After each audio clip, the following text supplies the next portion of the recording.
আবার সৌদি আরবের কথা যেহেতু এসে গেল, আমার সৌদি আরবের বিপক্ষে বললে তো আবার আমার আহলে হাদিসের ভাইয়েরা খেপে যায়। আমি মালয়েশিয়ায় সৌদি আরবে উমরায় যাওয়ার পরে আমার এক আহলে হাদিসের ভাই আমার বলতেছে, আপনার এখন আমি ধরাই দেব। কেন ধরাই দেব? কারণ হলো আপনি সৌদি আরবের রাষ্ট্রের বিরুদ্ধে কথা বলেছেন। কি বলেছি রাষ্ট্রের বিরুদ্ধে? আমি বলেছি শয়তান মুক্তি পেয়ে কোথায় গেল? আগে সৌদি আরবে এসেছে, কারণ একদিন আগে ঈদ হয় ওখানে, ঠিক না বেঠিক? আচ্ছা, এই কথাটা কি ভুল বলেছি? একদিন আগে যেহেতু ঈদ হয়ে যায়, তাহলে শয়তান একদিন আগে ওখানে ছাড়া পায় না? একদিন আগে তো সৌদি আরবে আসে। এবার সেই সৌদি আরবে একটা শো করেছে, এই শো মডেলদেরকে নিয়ে সেই শো করার আদলে কাবার মতো একটা ডিজাইন করেছে, পিছনে সেটাই লাইটিং করেছে, আর বিশ্ব থেকে নর্তকীদেরকে নিয়ে অর্ধ উলঙ্গ করে সৌদি আরবের মানুষকে দেখাইছে। এটা যারা মিডিয়ায় খোঁজ খবর রাখে তারা জানে, যারা রাখেন না তারা জানবেন না।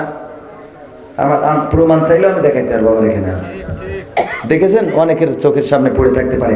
অর্ধ উলঙ্গ মানে কি? যাদের এই সমাজে নিকৃষ্ট প্রাণী হিসাবে আমরা মনে করি, যাদের কারণে আমার যুবক তরুণদের চরিত্র নষ্ট হয়, যারা রাতে কল্পনা করে এমন যদি আমার একখান থাকতো।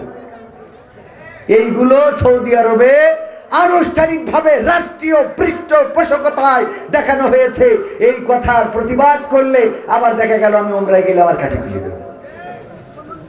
কারণ সৌদি আরব এমন একটা রাষ্ট্র, যা করবে সব হালাল, কিছু বলার কায়দা নেই। আর আমার আহলে হাদিস ভাইয়েরা পোশাক রয়েছে, কিছু পোশাক, এরা যাই করুক তাই করুক, রাষ্ট্রের শেখ হাসিনারও কিছু রাষ্ট্রীয় হুজুর ছিল না? শাহবাগে এসে কয় আমরা এসেছি ইমানের দাবিতে। ওই ইমানের দাবিতে গিয়ে সাইদির ফাঁসির জন্য। কত বড় ইমান ওর, কত বড় ইমান! লোকজন সামনে ডাকতে হবে, লোকজন সামনে, ওরা বোর্ড ডাকলেও আসবেন না। আসবেন আপনারা, আসবেন, শুনুন একটু দেখি তাহলে আসেন। একটু জিকির করে না, জায়গা করে দেন। লা ইলাহা ইল্লাল্লাহ, লা ইলাহা ইল্লাল্লাহ, লা ইলাহা ইল্লাল্লাহ, লা ইলাহা ইল্লাল্লাহ, লা ইলাহা ইল্লাল্লাহু মুহাম্মাদুর রাসূলুল্লাহ। ওগো আমার ভাইরা, আমার যুবকেরা, তরুণেরা, কিশোরেরা, যারা দাঁড়ানো, এই মাহফিলটা কিসের মাহফিল? কোরআনের মাহফিল। আল্লাহর রাসূলের ভাষায় এটা হলো রিয়াজুল জান্নাত, জান্নাতের বাগান। ওগো আমার যুবকেরা দাঁড়িয়ে যারা আছেন, যদি এই জান্নাতের বাগানে বসেন, আজকের এই বসাটা আপনার নাজাতের ওসিলা হয়ে যেতে পারে। আজকের এই বসাটা আপনার দুনিয়ার কল্যাণ, আখিরাতের কল্যাণ হিসাবে আল্লাহ কবুল করে নিতে পারেন। আমার যুবকেরা, তরুণেরা, বসার জন্য বলবো, এখানে বসবেন, শুনবেন। যদি আমল করতে পারেন তাইলে আল্লাহ রাব্বুল আলামিন এই আমলের ওসিলায় দুনিয়ার জীবন, আখিরাতের জীবন সুন্দর করে দিবেন। বলেন সুবহানাল্লাহ। আমরা দুই ভাই, কয় ভাই? আমি একটু মাদ্রাসায় মোটামুটি 2 ক্লাস পড়েছি, আর ইসলামী আন্দোলনের সাথে সম্পৃক্ত থেকেছি, ছাত্র সংগঠনের সাথে ছিলাম, মুরব্বী সংগঠনে 2014-তে শপথ নিয়েছি মালয়েশিয়াতে। এখানে অগ্রসর কর্মী এখন আপাতত। ভাইয়েরা আমার, কোরআন হাদিস নাড়াচাড়া করার কারণে, কোরআন হাদিসের পথে থাকার কারণে যশোরে এখন প্রোগ্রাম করার মতো সময় হয় না।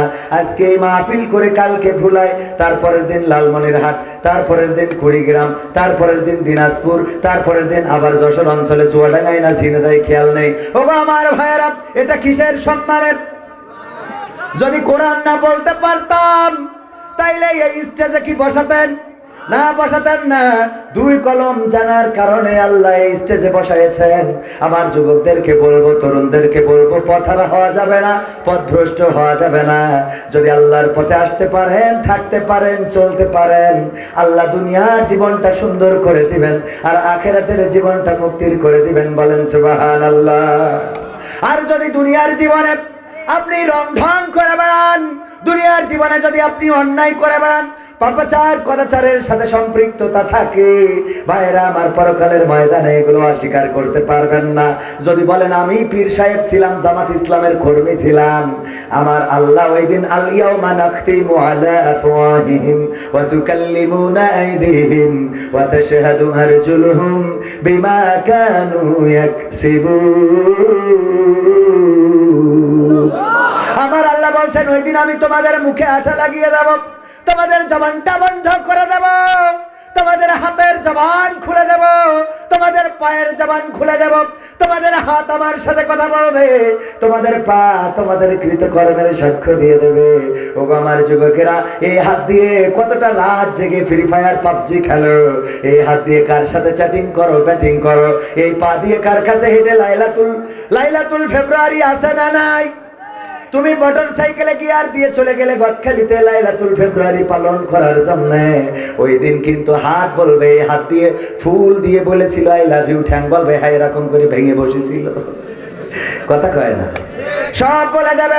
ওগো আমার যুবকেরা, ওটা যেমন বলবে আজকের এই মাহফিলে যারা আছেন, মাহফিলে যারা বসেছেন দাঁড়িয়েছেন, আল্লাহ রাব্বুল আলামিনের কাছে ওই দিন এই হাত, চোখ, কান, নাক, মুখ তারা বলবে আল্লাহ তোমার এই বান্দা একদিন মাহফিলে ছিল, শীতের রাত দাঁড়িয়েছিল, বসেছিল, কোরআনের কথাগুলো শুনেছিল, পা বলবে কথা সত্য, আমার এই পায়ে হেঁটে হেঁটে গিয়েছিল, এই পায়ে হেঁটে অথবা বাইক চালিয়ে অথবা বাইসাইকেল চালিয়ে গিয়েছিল, চোখ বলবে হ্যাঁ আমিও সাক্ষ্য দিচ্ছি গো আল্লাহ, এই চোখ দিয়ে কবির বিন সামাদ, আজিজুর রহমান, আরো যে বক্তাগুলো ছিল তাদের আলোচনাগুলো শুনেছিল, কান বলবে কথা সত্য আমার কানেই তো শুনেছিল। ওই দিন হতে পারে এটাই আপনার নাজাতের ওসিলা, সবাই জোরে জোরে বলেন সুবহানাল্লাহ। ভাইরা আমার, আমি এখনো শুরু করিনি, শুরু করব। আমি মুহাদ্দিস আবু সাঈদ সাহেবের উদাহরণটা কেন দিচ্ছি, নেতার মতো নেতা কেন হতে হবে। মুহাদ্দিস আবু সাঈদ সাহেব চেয়ারম্যান, উনি ইন্তেকাল করেছেন রাহিমাহুল্লাহ, চলে গিয়েছেন পৃথিবী ছেড়ে। আল্লাহ কবরটারে জান্নাতের বাগান বানান, বলেন আমিন।